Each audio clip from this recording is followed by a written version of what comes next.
All right, evaluations and reporting. Participants must reach how many hours to be evaluated? 10. How many? 10. 10 hours is the key. So, can these 10 hours be spread out among time, or do they all have to be completed at once? Spread out. So that means that, you know, the class that I teach to Aubrey doesn't all have to be from 8 a.m. to 8 p.m., you know, one day, and that'd be my 10 hours. It could be one day in August, one day in September, one day in November. Everybody catch the drift?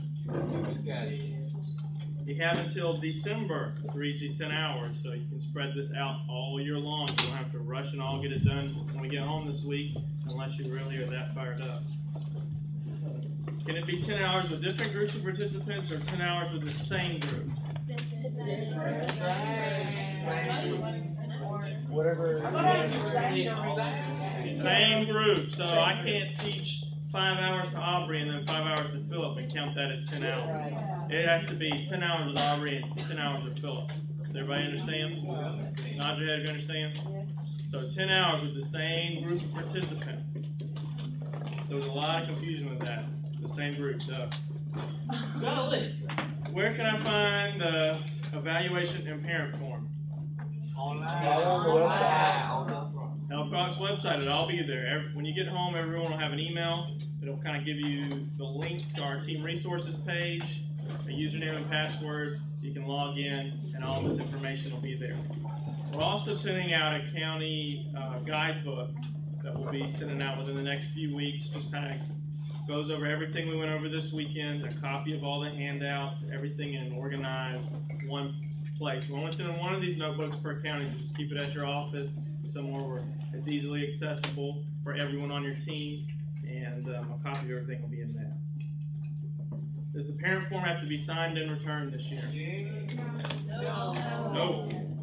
This year we're very fortunate to not have to turn in that parent form signed, which is then in return going to mean hopefully more evaluation. So the parent form, basically all the parent form is a brief letter explaining about the evaluation process. It's not explaining about the class. You don't have to be sure to have this out before each class. Really, you want to have this parent form out before you evaluate your class. Now this is based on the honor system, so we don't know for sure that Philip's mom is getting this consent form or not. But we just hope in our mind that she is, and we just don't think about the other stuff. Does that make sense? Nod your head if you get me. Everybody awake? All right. If I have leftover evaluations from previous years, can I use them this year? No. What was that? No. Yes. Only 2011 evaluations can be used. The main reason being is they're different. It's only 2 pages this year. For those of you who did this last year and in previous years, it's been like 4 and 5 pages. Broke down into a page, basically front and back. And as my gift to you, when I send out these county notebooks, I'm going to send a pack of paper with those to each county. And that way, you'll have plenty of paper and no excuse to not hand out these evaluations. Make sense? Thank you. What reports are important and when are they due? So we have short monthly status reports. Very simple. It's like 3 or 4 questions. It says, how many participants at 10 hours have you reached thus far? How many do you intend to reach for the rest of the month? What have you done and what are your plans for the future? I mean, like 3 simple questions. And the only reason why I'm having to send these out is because I have to fill out a monthly status report myself for our entire state. So I get these in and I compile them all and send out one big one to National Council. These are real simple. 2 big reports other than that are due. We have our midterm report that's due August 15th. That kind of sums up everything you've done until the 15th. What that'll allow me to do is to see what counties have completed everything and who haven't, so we know what to help you with and how we can help you. Obviously, you don't have to have all your numbers in by August, but it just gives us a good estimate of how many we're going to turn in for December. Any questions about reporting? Yes, Ms. Sandy. Is there paperwork that has that on this PowerPoint? Do we have paperwork in our packet or something? It will be in that notebook that I send out, but all of our reports are done on the computer. It's all digital. Okay, but it'll have like all of this. It'll have the links and everything. Okay.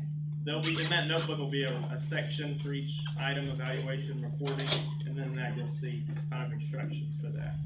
So if we get everything done by April 15th, August 15th, the December 15th, what do we, just okay what we? The December 15th will be a little bit more lengthy as far as it'll ask, you know, how did you feel that you accomplished this goal? You know, the August 15th is more number-based and more quantitative and qualitative is the difference between the two. Any other questions about reporting? It's real simple stuff. It's not like, it's not a book of reports. It's basically just a few paragraph questions. I have a question. So is there a report you have to turn in to go to the state team? There is. There's an application for the state team, and that'll probably go out either October or November, depending on when they do the national training. We'll let everyone know ahead of time. This year, this past year, we kind of got rushed real quick because we just found out the date, and then all of a sudden, the next week, we had to tell them who was going. So we had to send out, you know, I was quickly calling offices, thinking of people in my mind who would want to apply, and trying to get as many applications in as possible. All right, how will monthly reports be sent out? Does anybody remember? Email. SurveyMonkey, real simple. Has anybody done anything with SurveyMonkey before? Yes. It's just an online-based survey. Like I said, it's like 3 or 4 questions. It's very simple. And I don't care who fills it out. You know, it could be the volunteer, the program assistant, the agent, the parent, our youth member, you know, who's coordinating, you know, the reporting side of our team. It doesn't matter to me as long as I get that data. Any questions? We good? Everybody awake? Attendance records. I didn't really enforce this a lot last year, only because I didn't really fully understand the reason why we needed to do this. I understand it now because I had to fill out the final report. But basically, it's just the name, their age, their gender, and I think their race, as well as a residence. And it kind of gives, you can't read it, I know on the screen, but it gives you kind of a breakdown. Under 50,000 is urban, and others suburban, and there's rural. So those 3 categories, and then it also gives you blocks there. On this side to tell you, you can enter in the date, like April 1st, and then 10 hours, April 2nd, 13 hours, however many. Any questions about that? You might want to do one of these per club or per, you know, group that you're teaching this to, or you may just want to keep one large one for all of your